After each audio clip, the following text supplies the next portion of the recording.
8 বছরের ছোট্ট একটি মেয়ে, নাম ছিল আসিয়া। ওরও ছিল রঙিন স্বপ্ন, মা বাবার কোলে ঘুমানোর নিরাপত্তা, মুক্ত আকাশের নিচে খেলার আনন্দ। কিন্তু সমাজ ওর স্বপ্ন কেড়ে নিয়েছি আমরা।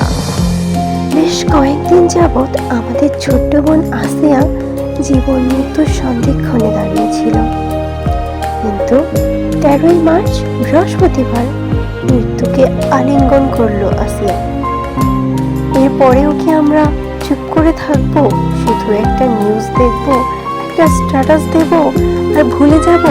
না, এটা শুধু আসিয়ার গল্প নয়, এটা আমাদের সমাজের এক নির্মম সত্য। আমরা বলি নারীকে সম্মান করতে হবে, কিন্তু সেই সম্মান কোথায়? আমাদের ঘরের ছোট্ট বোনেরা কি নিরাপদ? সমাজ কি আজও চুপ থাকবে? আইন কি দোষীদের কঠোর শাস্তি দেবে না? নাকি কাল আবার নতুন কোনো আসিয়া শিকার হবে নৃশংসতার? আজ সময় এসেছে বদলানো। আমরা বলবো না এমনটা আর হতে দেওয়া যাবে না। এখন আমরা বলবো এমনটা আর হতে দেব না। বিচার চাইবো, প্রতিবাদ করব, শক্ত হয়ে দাঁড়াবো। এই সমাজ বদলাতে হবে, কারণ আসিয়া শুধু একটা নাম নয়, আসিয়া এক প্রতীক, এক প্রতিবাদ, এক পরিবর্তনের ডাক।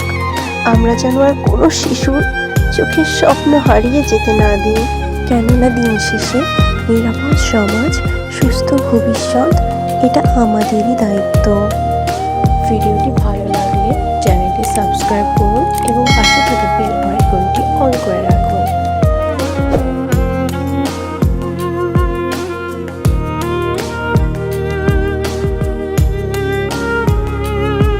নতুন আরও ভিডিও পেতে আমাদের চ্যানেলের সাথে থাকুন।